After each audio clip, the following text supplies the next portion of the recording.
Il nuovo coronavirus 2019 o coronavirus di Wuhan, l'epidemia di cui sta parlando il mondo in questi giorni. Sono il dottor Fusone e oggi vedremo tutta la verità su questa nuova epidemia, qui su H3 Surgical Team.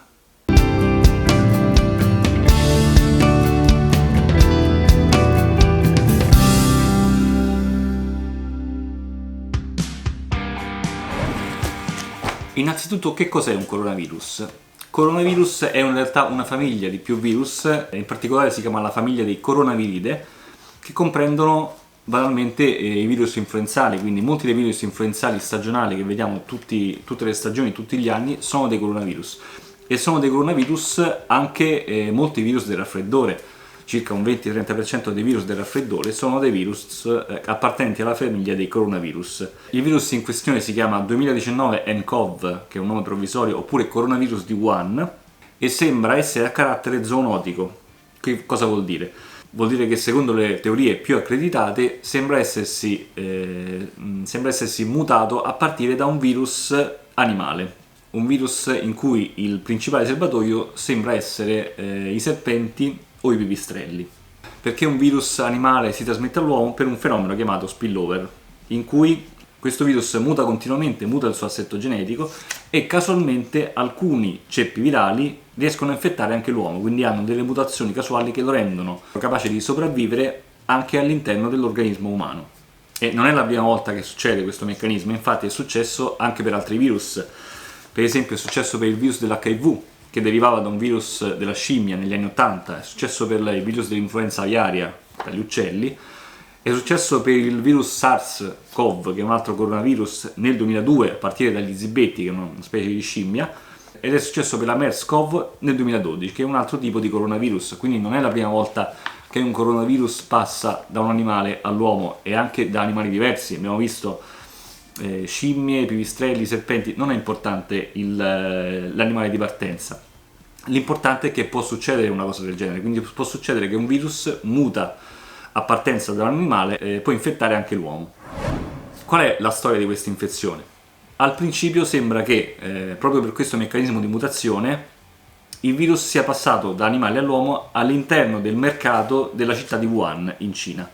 Questo mercato è famoso perché vendono animali, carne di animali e animali vivi ai cinesi della zona.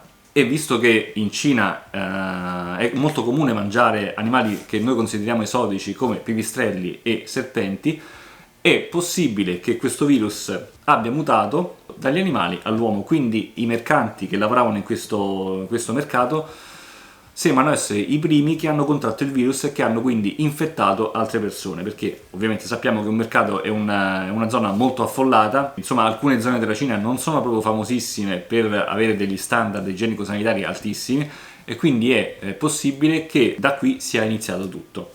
E quindi poi come si è evoluta la situazione? Ci sono stati i primi 59 casi sospetti tra dicembre 2019 e gennaio 2020, quindi in Wuhan.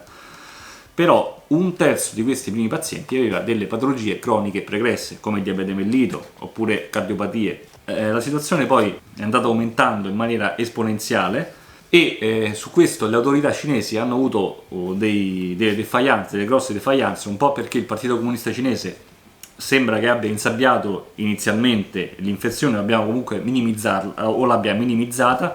D'altro canto le autorità cinesi non si sono accorte subito del pericolo. Infatti il 20 gennaio 2020 l'infezione si è estesa a macchia d'olio in tutta la Cina e è stata registrata la prima trasmissione da uomo a uomo appunto il 20 gennaio 2020. A fine gennaio 2020 l'infezione si era già diffusa fuori dalla Cina, soprattutto in Thailandia, Giappone, Corea e Hong Kong, e l'altro ieri, quindi il 30 gennaio 2020, abbiamo avuto i primi 2 casi in Italia, precisamente a Roma. Però si tratta di 2 casi di importazione perché sono 2 turisti cinesi di Wuhan che sono stati subito identificati e messi in quarantena all'ospedale Spallanzani di Roma, che è un ospedale specializzato in malattie infettive. Qual è il quadro clinico di questa infezione? Il periodo di incubazione sembra che vari da 1 a 14 giorni, ancora non è del tutto chiaro, e non si sa di preciso quando si diventa contagiosi. I primi sintomi sono febbre, tosse e respiro corto, quindi questa è la triade fondamentale. in pochi casi, circa un 10-15% dei casi, può comparire dispnea, vuol dire difficoltà di respirazione importanti e ingravescenti, che può portare alla polmonite. Però, d'altro canto, sembra che si possa avere un'infezione da questo nuovo coronavirus anche con sintomi molto lievi o addirittura in assenza di sintomi, quindi adesso i casi registrati probabilmente si tratta di una sottostima, magari i casi sono ancora di più, però la maggior parte dei casi viaggia con pochi sintomi e guarisce spontaneamente. Se l'infezione è grave, che succede in individui o immunocompromessi, quindi con sistema immunitario molto debole, oppure in soggetti con altre patologie croniche, possono esserci infezioni gravi che possono portare a polmonite, insufficienza respiratoria acuta e leucoponia, vuol dire una riduzione del numero di globuli bianchi che può portare ad altre infezioni, magari batteriche, quindi infezioni che si sovrappongono a questa infezione da coronavirus. Però, ripeto, la maggior parte delle persone guarisce senza sequele, quindi guarisce spontaneamente, senza grosse terapie. Il tasso di mortalità ancora non si conosce, sembra variare tra il 2 e il 4%, ma ancora non si hanno informazioni molto precise sull'argomento. Comunque la cosa che sembra chiara è che la mortalità è molto inferiore all'influenza stagionale, cioè l'influenza che vediamo tutti gli anni, e alle grosse pandemie di influenza che ci sono state negli ultimi anni, soprattutto SARS, MERS e H1N1. E comunque la maggior parte dei decessi riguarda, lo ripeto, persone anziane, persone defedate, persone con patologie croniche, e quindi molti pochi casi di decessi si hanno in persone che prima erano sane. Adesso vediamo qualche numero vero preso dalle agenzie di stampa e quindi inequivocabile. Quindi i numeri aggiornati oggi al 1 febbraio 2020 sono i seguenti: ci sono stati 11.374 casi accertati, quindi diagnosticati in tutto il mondo, di cui la stragrande maggioranza in Cina, di preciso 11.221 in Cina, 19 in Thailandia, 17 in Giappone e 2 soli in Italia. Questi 2 casi sono 2 turisti cinesi che sono ricoverati adesso in regime di quarantena allo Spallanzani di Roma, che sono stati isolati, però attualmente non sono gravi, e avevano contratto il virus in Cina, quindi non l'hanno contratto qui a Roma in Italia, e quindi non ci sono state altre trasmissioni di virus in Italia. E attualmente i casi di morte da coronavirus sono 259, quindi lo ripeto, 259 a fronte di 11.374 casi accertati, però probabilmente i casi di infezione da coronavirus non accertati sono ancora di più, perché il virus può procedere in maniera silente senza dare sintomi o dando sintomi molto lievi, e quindi questo numero magari è più alto. Parliamo di un altro argomento, che è il tasso netto di riproduzione. Che cos'è questo numero? Questo numero vuol dire il numero di persone che un paziente affetto può infettare. Questo numero sembra che vari da 1.4 a 4, vuol dire che una persona può infettare al massimo altre 4 persone. Però questo numero può essere influenzato dai comportamenti delle persone, come diceva Roberto Burioni a Che tempo che fa, qualche giorno fa. In particolare si sta cercando di limitare questo numero con campagne di contenzione, bloccando gli aerei, mettendo in quarantena alcune città addirittura, ma soprattutto qui in Europa con campagne di prevenzione, e poi vedremo quali sono queste misure di prevenzione da attuare. Però, ripeto, solo in Cina ci sono state contaminazioni uomo-uomo, in Europa ancora no. Come la trasmissione di questo virus, la trasmissione è per via aerea, quindi tramite contatto stretto oppure goccioline di saliva che vengono sparate nell'aria, quindi facendo un aerosol di virus che può esserci starnutendo in un luogo pubblico. Attualmente si tratta di un'emergenza sanitaria internazionale, ma non di una crisi, e c'è una differenza sostanziale, perché per emergenza sanitaria l'OMS intende un insieme di misure adottate in caso di potenziale pericolo e comprende l'emissione di raccomandazioni sanitarie temporanee che sono rivolte soprattutto alla comunicazione tra paesi, rinforzo di fondi per la ricerca di una cura e di un vaccino, e intensificazione delle misure di contenzione del contagio e intensificazione dei controlli. La crisi invece, la crisi sanitaria, è una cosa molto più grave, perché l'emergenza sanitaria c'è stata molte volte negli ultimi anni. La crisi sanitaria invece è la rottura di un equilibrio sanitario quando il pericolo ha oltrepassato queste misure sanitarie atte a contenerlo. E comunque sia, la Cina, è vero, all'inizio ha sottovalutato il problema e attualmente non ci sono dati certi al 100% sulla mortalità, anche se ha sviluppato da subito un sistema diagnostico. Vuol dire che all'inizio i dati su incidenza e mortalità erano non troppo affidabili, però adesso si è raggiunto un livello di affidabilità notevole, Attualmente c'è la censura in Cina, però la censura funziona soprattutto all'interno della Cina tra comunicazioni tra istituzioni e cittadini. Però è diverso la comunicazione tra Cina e comunità internazionale, perché ci sono delle leggi internazionali che sono strettissime e comunque la Cina non può permettersi di screditarsi con la comunità internazionale per non avere dato dei dati precisi su un'emergenza internazionale, perché ricordiamo la Cina è una potenza mondiale, ma è una potenza mondiale commerciale e quindi molto del suo benessere è dovuto proprio al commercio e non può permettersi assolutamente di discreditarsi con la comunità internazionale tacendo delle informazioni che potrebbero danneggiarla economicamente. In realtà i primi danni importanti che sta avendo questa epidemia sono danni economici, perché sta rallentando l'economia cinese e stanno chiudendo fabbriche, sempre in Cina, ma ci sono state ripercussioni anche all'economia italiana, soprattutto per quanto riguarda il turismo, soprattutto a Roma e a Milano, e per il consumo di beni di lusso, soprattutto per quanto riguarda abbigliamento o comunque il Made in Italy. Quindi questa emergenza sanitaria sta danneggiando economicamente anche l'Italia, ma non solo per quanto riguarda l'infezione in sé, ma quello che può danneggiarla potenzialmente sono anche i fenomeni di isteria di massa, che poi andremo a vedere. Passiamo adesso alla prevenzione, che è una cosa molto importante. Quindi cosa possiamo fare noi per proteggerci dall'infezione da coronavirus 2019? Prima misura di prevenzione: evitare i viaggi in Cina o comunque posticiparli a quando l'emergenza internazionale sarà cessata, e adottare delle misure igieniche standard, che sono misure igieniche efficaci anche per quanto riguarda le influenze stagionali, ovvero soprattutto lavarsi le mani regolarmente, quindi prenderlo come un'abitudine, soprattutto quando si esce di casa, si prendono i mezzi pubblici, si va in ospedale, si va in qualsiasi posto pubblico, avere sempre con sé una boccettina di soluzione alcolica o comunque andare sempre a lavarsi le mani in bagno. Poi soprattutto non toccarsi gli occhi o la bocca o comunque le mucose con le mani se non sono state prima sufficientemente lavate, perché c'è pericolo di contagiarsi con dei virus provenienti dall'esterno. E se si sta male, se si starnutire nel gomito, come spiegava Burioni, quindi così, oppure starnutire in un fazzoletto che si butta subito dopo e poi si va immediatamente a lavarsi le mani. Poi un'altra cosa da evitare è il consumo di carne cruda, quindi la tartare di manzo per esempio, o carne poco cotta o frutta e verdura dei mercati poco lavate, oppure bevande non imbottigliate. Queste sono misure di precauzione perché abbiamo detto che l'infezione viaggia soprattutto per via aerea, però è sempre possibile che andiamo in un mercato, compriamo, non so, una mela, su questa mela magari ci ha starnutito qualcuno, un pozzozzone, che non ha adottato queste misure che abbiamo detto noi e quindi ha contaminato quella mela, e a quel punto noi, mangiando quella mela non lavata, ingeriamo i virus che ha starnutito quella persona. Poi evitare di uscire di casa se si hanno sintomi influenzali, e se si hanno sintomi influenzali gravi non mettersi in macchina e andare in pronto soccorso, perché si andranno a contaminare un sacco di altre persone, perché adesso, a parte il coronavirus, è periodo di influenza stagionale e quindi è molto facile confondere l'influenza stagionale con l'influenza da coronavirus e creare fenomeni di isterismo di massa, perché questi fenomeni sono pericolosissimi.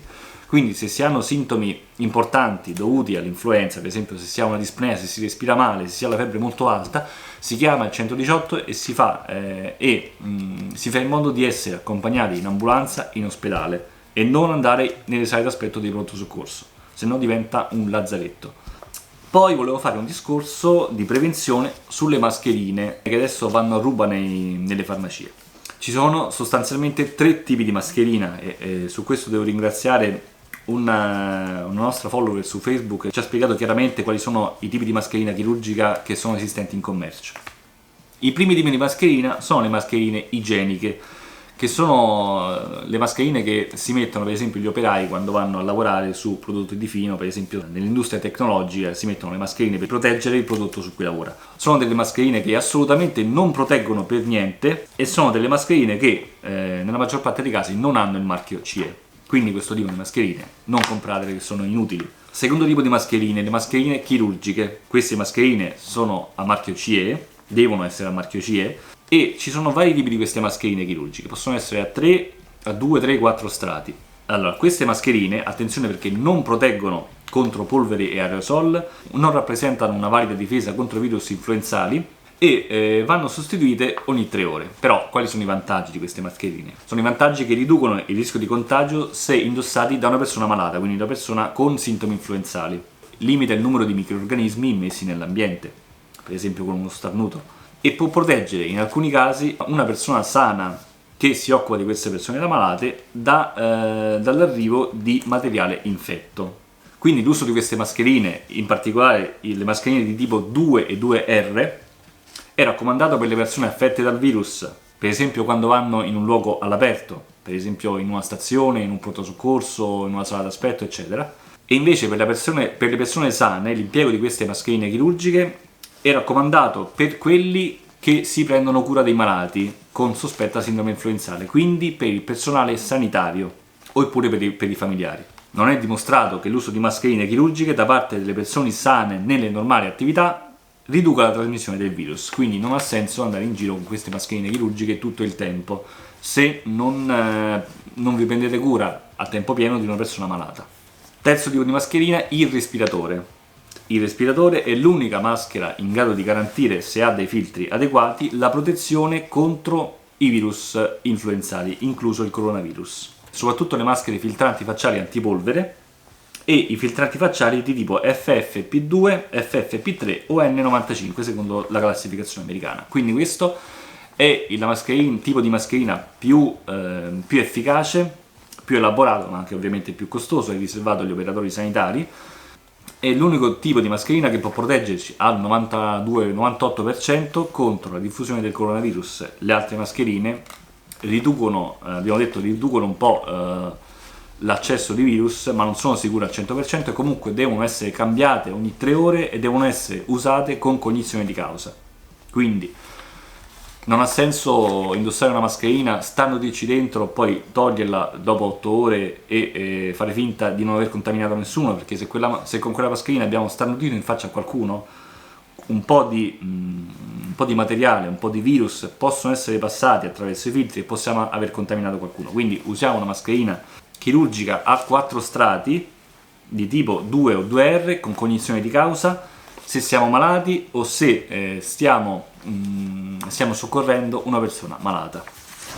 Infine andiamo al trattamento. Attualmente non esiste un trattamento o un vaccino efficace, anche se molti ricercatori internazionali e compagnie farmaceutiche stanno cercando di trovare un vaccino.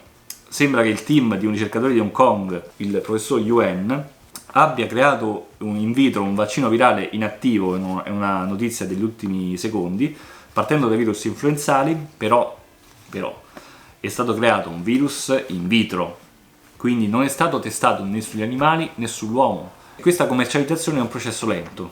Contate che ci vogliono circa 40 giorni almeno, se non di più, per effettuare dei test sugli animali, quindi partendo dai test in vitro, andando poi a test sugli animali, perché dobbiamo pensare che questo è un vaccino, quindi un virus inattivato che è stato creato in laboratorio. Noi dobbiamo primum non nocere, quindi dobbiamo essere sicuri che questo vaccino sotto forma di virus inattivato sia assolutamente sicuro e sia efficace, inizialmente per i topi, per gli animali da laboratorio, per animali sempre più complessi, e quando siamo sicuri che questo vaccino non sia nocivo e sia efficace contro il coronavirus negli animali, allora possiamo cominciarlo a testare sull'uomo. E quindi una volta testato sull'uomo dobbiamo essere matematicamente sicuri che sia efficace e che non sia nocivo per l'uomo, e solo in quel momento si può commercializzare. È un processo molto lungo e molto complicato, anche andando a correre, andando a restringere all'osso tutti i passaggi necessari, ci vorranno comunque mesi, se non un anno. E attualmente come si tratta?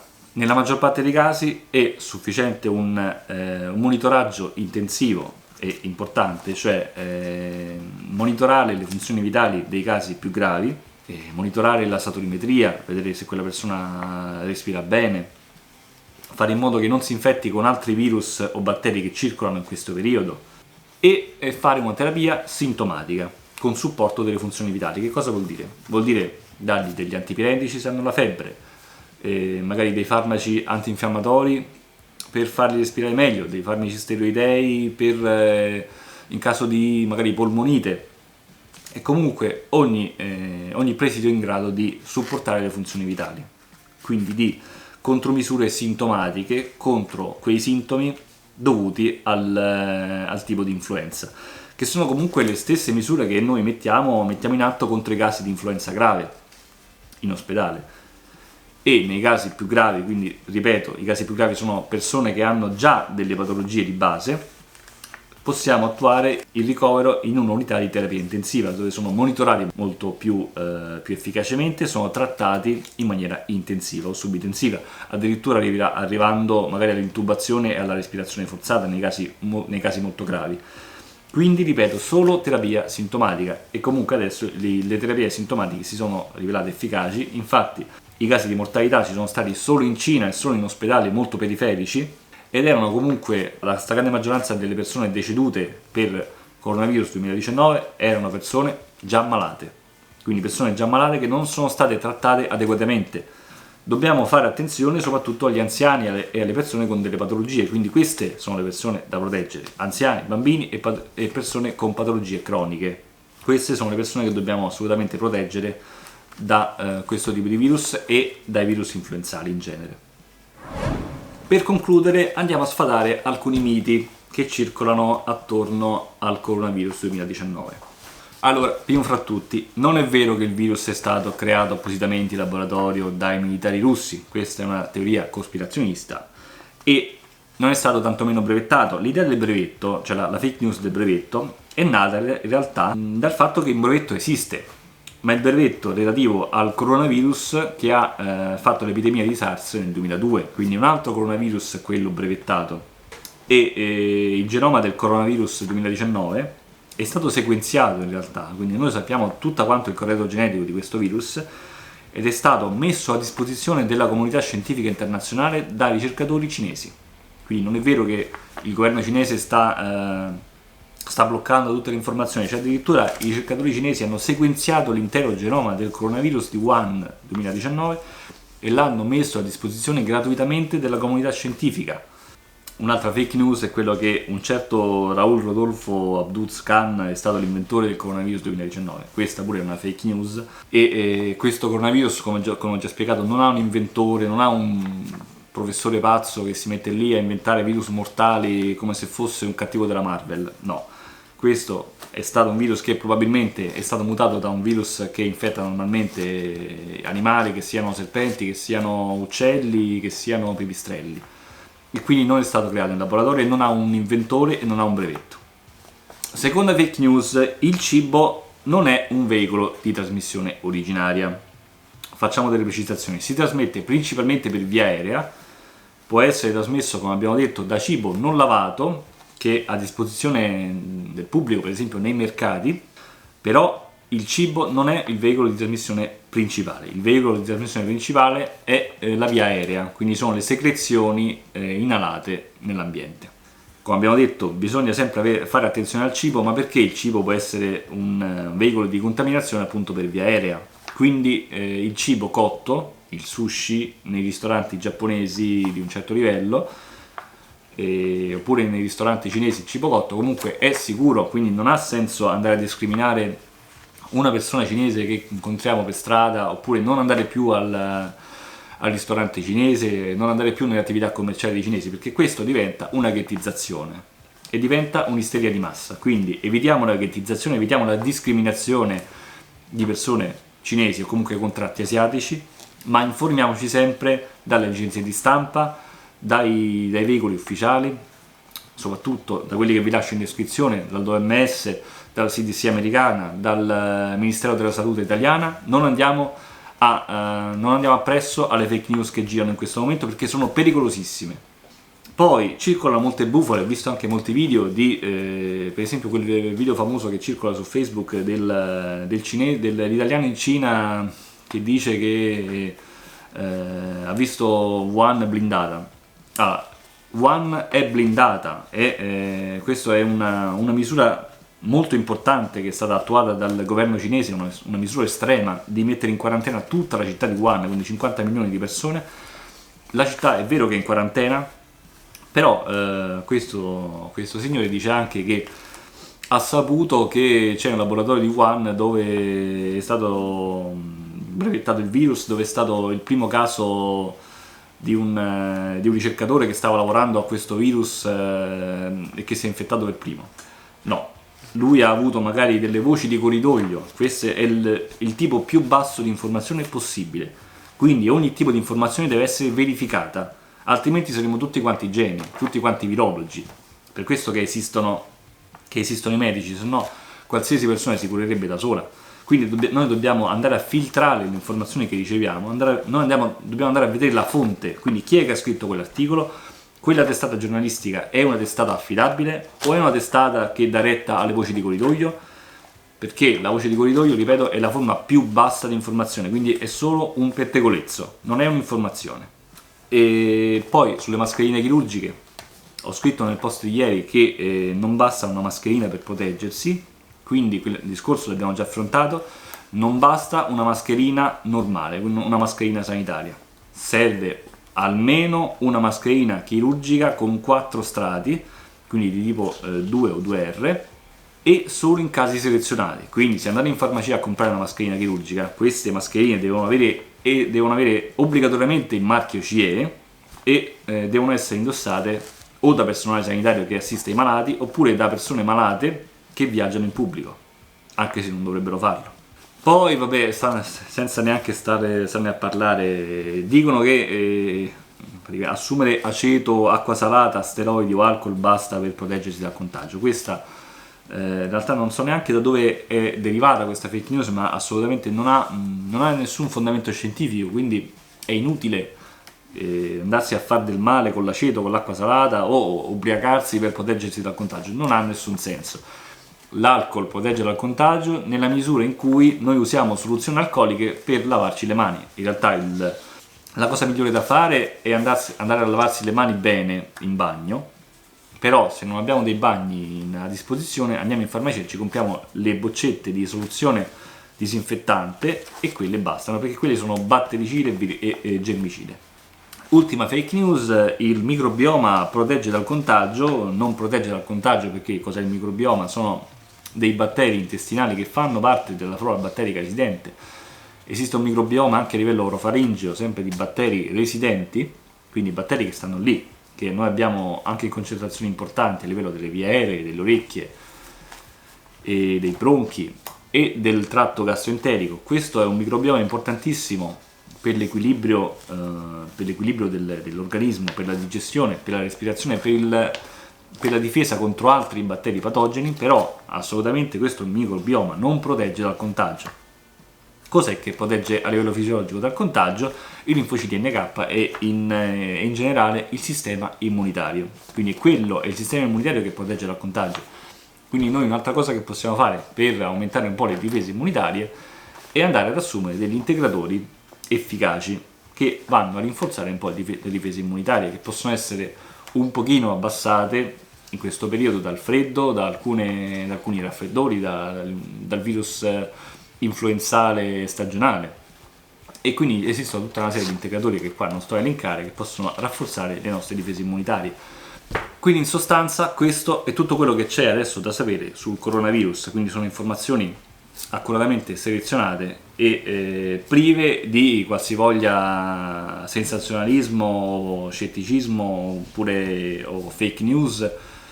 In questo periodo è molto pieno di gente che senza averne i titoli spara a zero dando informazioni catastrofiche e sbagliate. Ripeto, si tratta di un'emergenza internazionale ma non di una crisi, quindi dobbiamo stare, come dice il dottor Mike, alert not anxious, quindi vuol dire che dobbiamo stare attenti, però non dobbiamo farci cogliere dalle isterie di massa e dobbiamo selezionare le informazioni, non dobbiamo dare retta a persone X che vanno a fare i complottisti.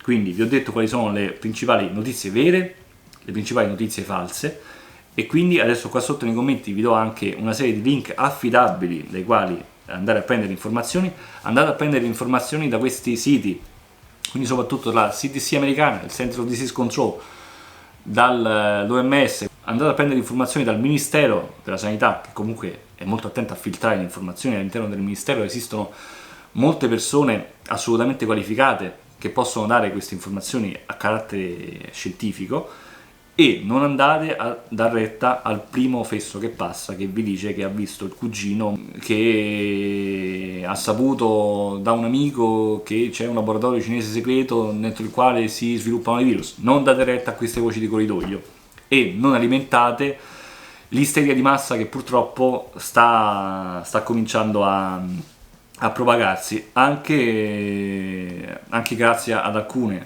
testate giornalistiche non troppo accurate che alimentano queste fake news.